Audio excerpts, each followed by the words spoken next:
Voilà. Dans le baki, dans le baboé, mon oncle, au babengi oncle papa Lekyoyanga, a couffé dans l'hôpital et à maman Yemo. Par manque de soins. Mais assimilé parmi les gens qui sont morts dans corona, au moment où ce n'est pas vrai. Beaucoup de monde a preuve que comme il pas dans l'hôpital et à maman Yemo à 21h juste. Tu foutu ba facture nyoso. Yango on a te présenté devant vous.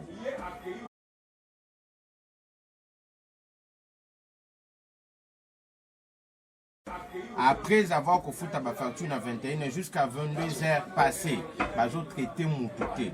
Donc, mais qui réclamé directement que comment vous ont traité papa au moment où ils ont souffert à la Yewana vivant. Ils ont traité, ils ont fait ce bon tour qui est dans le centre de Corona. Les bons, il y a devant Bino. Après, sinon, tu comité 1h du matin. Pour s'échanger na docteur à lobby à Kusimba itazana corona de loin à traiter que vidéo kutu yango wana bino moko bolanda.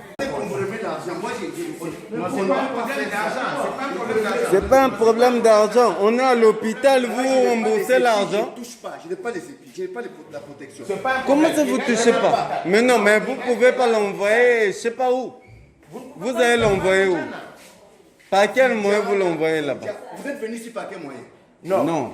Pourquoi vous voulez l'envoyer là-bas? Là où on était pour prendre le transport, venir à l'hôpital pour chercher l'argent, je n'ai pas. Vous n'êtes pas censé payer l'argent. C'est-à-dire que moi, quand je regarde la chose, je devrais envoyer à l'équipe qui est là-bas, le triage. Non, on est passé par là. Mais c'est ça, vous m'avez fait partir. Je suis parti leur parler de ça. Mais nous, en fait, c'est eux qui devraient terminer ce problème. On va payer l'argent. Le centre, le site de Vigilance, parce que là, c'est pas le corona. Moi, je suspecte ça. Vous n'avez pas le droit de me contrôler. J'ai le droit de suspecter ça et de qui fait ça. Non, c'est normal.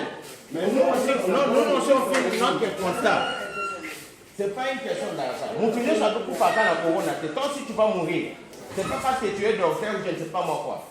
Attends, on nous met un malade.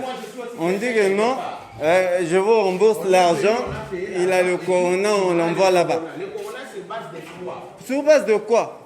Hein? Vous ne l'avez même pas examiné. Batimbi était. Kamba le moko no azana corona. Batinda ekuna.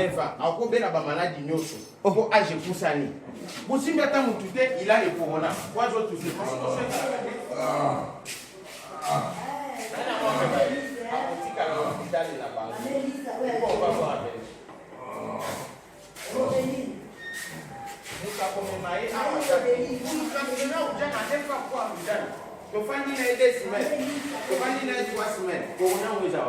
Ngana hivi.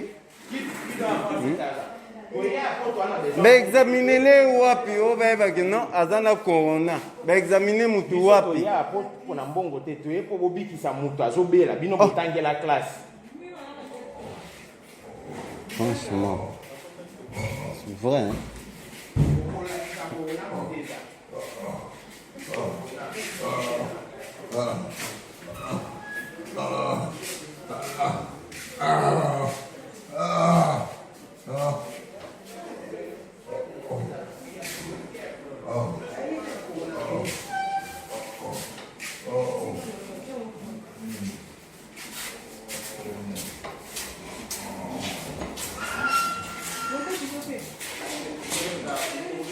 Vous examinez mon tuté, vous touchez été, et le remoté, Karaboui, à Rosana Corona.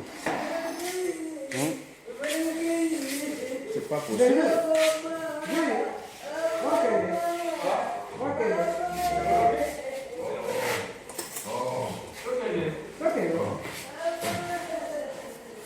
Désolé, Naboui. Ça, c'est quoi ça? Franchement. Après Simanango, Tobimi dans l'hôpital 1h du matin pour tout qu'il y ait un taxi. Tu as besoin maman na maman parce qu'il y a le confinement à Gombe. Moi, tu as Tobimi qu'on a un taxi, bah boy biso to kota na barrage. Et ça dit que moi toujours to landa papa ezate jusqu'à ce que tu y lobby nango to kokuta oncle papa na biso a kufi. pourquoi bamankaki kopesa ye basoin bien docteur aboyi pamba kaka bome basimile na bato ya corona au moment où batouchaki kutu ye te.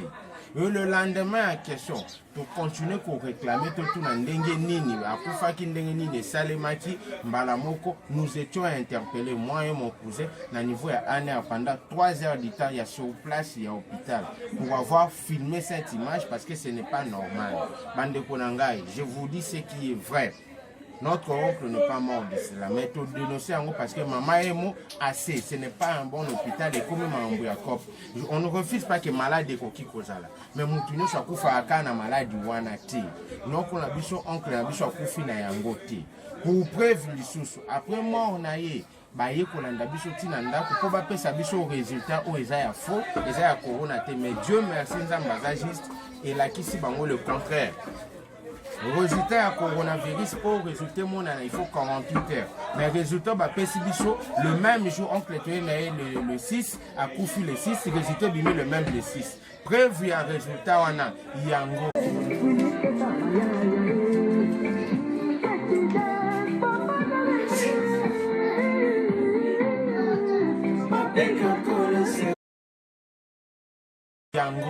Ça voudrait dire quoi?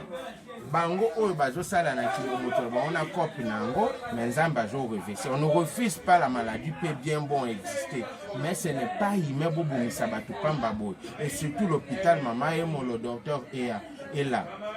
Bande konangai soki na lobby boy pour naza na ba menace. Naza menacé, pourquoi na lobaki, pourquoi je le mais je ne peux pas cesser. Il faut être prudent tout bomisa bande côté ba papa te. Tu es bisu tout ça la confiance dans l'hôpital ndenge nini. Ngai kombo na ngai, je suis Eric Koyi. Na sime ango je suis Eric Koyi de tout ce que je dis. Eza lokuta te eza ya solo. Bande ko ya Kishasa ya poto boyo kama kambozo le kan ezo sala passe ko kiso na bongo. Pour partager c'est l'avantage de notre nation. Bo benga ata ba docteur mo ba soigner bino ndako parce que assez okiko bomisa moto akufi na maladie wana te. Mais ce qui beaucoup mon engagement mususu lo bata mususu menace leki parce que je suis maintenant en danger. Merci je vous.